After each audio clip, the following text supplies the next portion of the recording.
Tá a fim de fazer uma fezinha e ganhar até R$ 100 de bônus utilizando o nosso cupom FBUTECO? KTO.com. Acessa, link aqui embaixo na descrição. Você falou muito dessa época da transmissão de Champions, que tinha a ESPN e tal. Foi ali que a gente assistiu...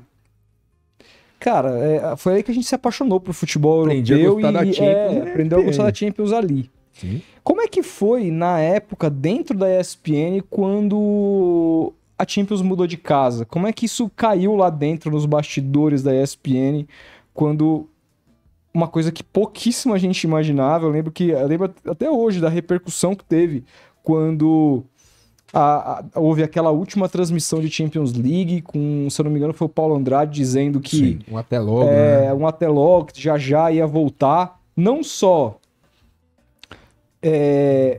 de fato a Champions saiu e acabou indo para a TNT, mas como ficou contrato renovado e tudo mais, nunca mais a ESPN transmitiu. Como é que isso caiu lá dentro para vocês? Eu lembro muito bem dessa época. Foi muito difícil, né? Foi muito difícil. Porque era o principal evento. Uhum. Assim, lógico que você não quer discutir Copa do Mundo, Eurocopa, essas coisas. Claro. Mas de torneios de clubes, era um absurdo. Era a Champions. Sim. E foi na época que começaram a aparecer outros canais. Foi aí que começou a inflacionar o mercado. Porque para você comprar, você tinha que pagar mais do que a ESPN pagava. Uhum. Aí a ESPN começou a entender que não valia a pena inflacionar o mercado e tentar enxergar outras possibilidades, outros campeonatos. Do tipo, não dá para cobrir, porque senão ia virar um leilão. Do tipo, eu sempre paguei isso, aí vem alguém que paga o dobro. Pô, tá bom, vamos fazer o quê? Nós vamos pagar mais que o dobro? Aí vem pra cá, nós ficamos com prejuízo depois, né? Sim. Uhum. Porque, custou 100, vou pagar 300? E como que você faz pra, né? Pra cobrir cobrir pra isso. Compromete claro. todo o orçamento. compromete tudo. Aí foi que a ESPN abriu mão. Mas assim, foi uma comoção mundial, né? Sim, Foi pra pô. caralho. Comoção mundial lá fora e dentro, então, do tipo, nossa... Pô, o Paulo Andrade tava quase chorando na É. transmissão. Foi uma coisa muito difícil. Mas pouco depois, aí começam a aparecer outras possibilidades, né?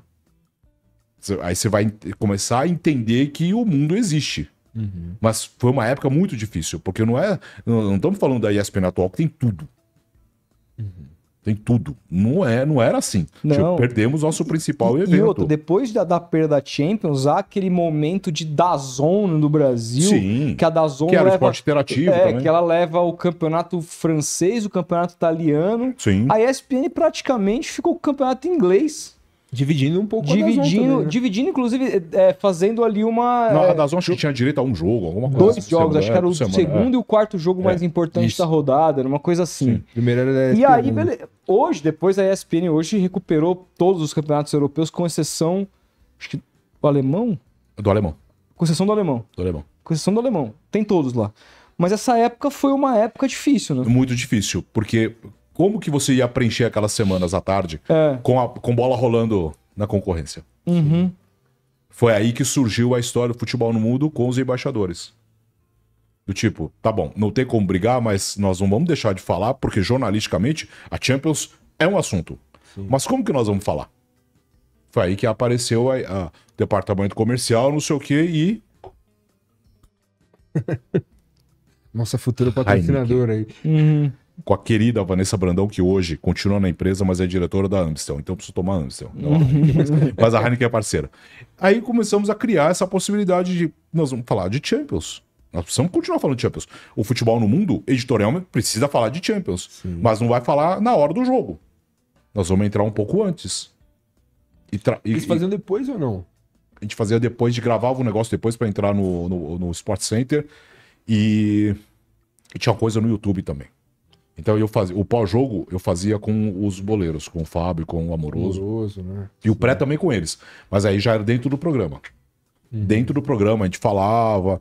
Aí, como a Heineken sempre foi parceira, então a gente fazia muita coisa com a Heineken em cima de Champions. É lógico que por obrigação eles tinham que patrocinar a concorrência. Que naquela época era o Esporte Interativo, né? Sim. O Esporte Interativo. E aí eles patrocinavam lá e faziam questão de continuar na ESPN. Tanto que sempre na final, Eles faziam um grande evento em São Paulo e nós fazíamos o pré-jogo com o futebol no mundo na festa. Dentro da festa, a gente fazia ao vivo de lá. A gente fez várias festas, fazia ao vivo de lá. Era espetacular. Espetacular, a gente morria de rir lá, porque era só perrengue, né? Era só perrengue.